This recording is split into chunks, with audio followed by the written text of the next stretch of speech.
MR constructions వాళ్ళు గుంటూరుకు 3 వైపులా 3 మంచి అపార్ట్మెంట్స్ నిర్మిస్తున్నారు. లాంలో రాధాకృష్ణ, గుజ్జనగూడలో యువి అర్బనైట్, తెనాలి రోడ్ లో కేవీ రెసిడెన్సీ. ఎంఆర్ కన్స్ట్రక్షన్స్, మీ ఇంటిని అందంగా నిర్మిస్తాం. పోలవరం ఒక జీవనాడి, ఒక వరం. భవిష్యత్తులో కరువు రహిత రాష్ట్రంగా మార్చేటువంటి పోలవరాన్ని ఆ రోజు 72% చంద్రబాబు నాయుడు గారు 14-19లో పూర్తి చేస్తే,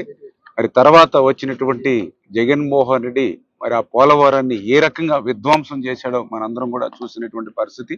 మళ్ళీ ప్రజల ఆశీర్వాదంతో వచ్చినటువంటి కూటమి ప్రభుత్వం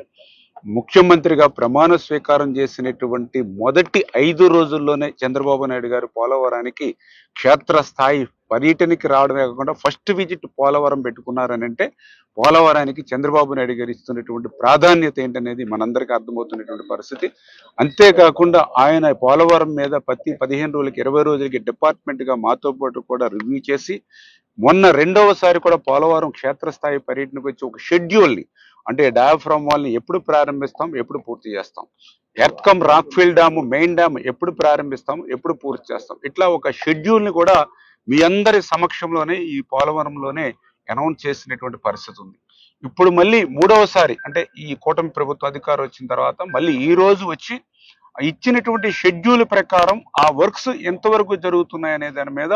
ఇప్పుడు చంద్రబాబు నాయుడు గారు కూడా మరి వర్క్స్ ఇన్స్పెక్షన్ చేయడం జరుగుతుంది. అదేవిధంగా ఎవరైతే నిర్వాసితులు ఉన్నారో వాళ్ళు కూడా, ఎందుకంటే ధన్యవాదాలు, ఎందుకంటే గత వైఎస్ఆర్సీపీ 5 సంవత్సరాల ప్రభుత్వంలో ₹1 మరి నిర్వాసితులకు అందలేదు. ఒక్క అరబస్తా సిమెంట్ పని కూడా కాలనీకి చేయలేనిటువంటి స్థితిలో మొన్న 2017లో 800 కోట్ల రూపాయలు చంద్రబాబు నాయుడు గారు రోజు ముఖ్యమంత్రిగా ఉండి ఇచ్చారు. మళ్ళీ మొన్న 2025 జనవరి మరి ఫస్ట్ వీక్ లోనే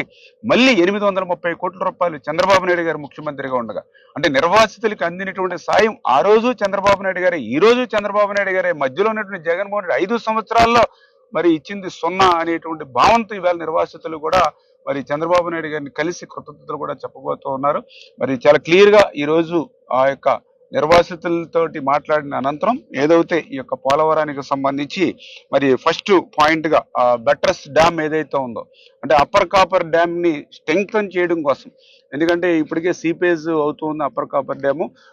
దాన్ని మనం లిఫ్ట్ చేస్తా ఉన్న వాటర్ అంతటిని కూడా. అయితే రేపు కన్స్ట్రక్షన్ చేసేటప్పుడు రైనీ సీజన్ లో ఎక్కువ వాటర్ మనం బయట లిఫ్ట్ చేసినప్పుడు అప్పర్ కాపర్ డ్యామ్ కి డ్యామేజ్ లేకుండా ఆ బట్రస్ డ్యామ్ ఏదైతే ఈ యొక్క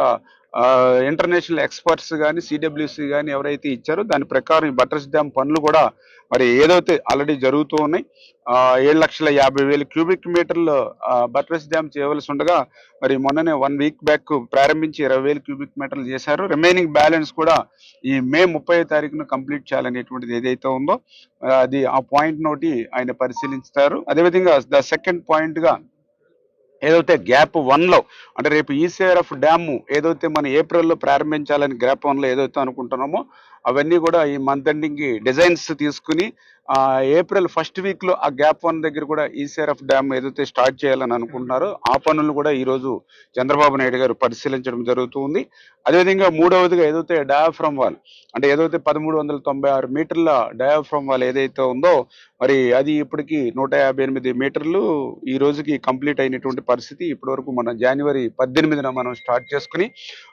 ఇంకా రిమైనింగ్ బ్యాలెన్స్ అనుకున్న షెడ్యూల్ ప్రకారం, ఎందుకంటే చంద్రబాబు నాయుడు గారు ఇచ్చింది 2025 డిసెంబర్ కల్లా డీవాల్ పూర్తి కావాలి కాబట్టి ఆ షెడ్యూల్ ప్రకారం ఆ యొక్క మీటర్స్ కానీ ఆ చదరపు మీటర్లు కానీ ఏ రకంగా జరుగుతుంది అనేది ఇంకా ఏదైనా ఆయన సజెషన్స్ కానీ మోడల్స్ కానీ ఏదైనా ఉంటే ఇంప్లిమెంటేషన్ గా ఆ డీవాల్ ను కూడా ఈ రోజు పరిశీలన చేస్తారు. అదేవిధంగా 4వ పాయింట్ గా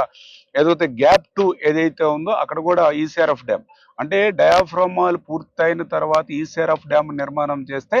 అది మరి టైం మరి డిలే అవుతుందనే ఉద్దేశంతో డయాఫ్రామ్ వాల్ నిర్మాణం అవుతుండగానే ప్యారలల్ గా ఈసీఆర్ఎఫ్ డ్యామ్ కూడా నిర్మాణం చేసుకోవచ్చు అని ఏదైతే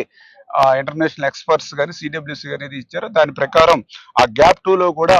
మరి రేపు నవంబర్ నుంచి అక్కడ ఈసీఆర్ఎఫ్ డ్యామ్ ప్రారంభించేటువంటి విధంగా, నవంబర్ లో ఈసీఆర్ఎఫ్ డ్యామ్ ప్రారంభించాలనంటే అక్కడ ఏదైతే శాండ్ ఏదైతే వైబ్రో కాంపాక్షన్ ఏదైతే ఉందో అది ఆల్రెడీ మరి 1,60,000 క్యూబిక్ మీటర్లకి ఇప్పుడు దగ్గర 70,000 క్యూబిక్ మీటర్ల వరకు ఇక్కడ వరకు పని జరిగినటువంటి పరిస్థితి. ఇది కూడా మరి కంప్లీట్ చేసుకుని చాలా స్పీడ్ గా అది కూడా ఆ షెడ్యూల్ ప్రకారం జరిగేటువంటి విధంగా ఈ 4 పాయింట్స్ ను కూడా ఈ రోజు చంద్రబాబు నాయుడు గారు గ్రౌండ్ లెవెల్లో క్షేత్రస్థాయి పర్యటన చేసి తర్వాత మరి అధికారులతోటి ఏజెన్సీలతోటి కూడా తను పరిశీలించిన అంశాల మీద రివ్యూ జరిపి ఖచ్చితంగా 25 డిసెంబర్ కల్లా డీవాల్ పూర్తవ్వాలి, 27 డిసెంబర్ కల్లా మొత్తం పోలవరం ప్రాజెక్టు పూర్తవ్వాలనేటువంటి ఏదైతే ఆయన ఇచ్చినటువంటి షెడ్యూల్ ని రివ్యూ చేస్తారు.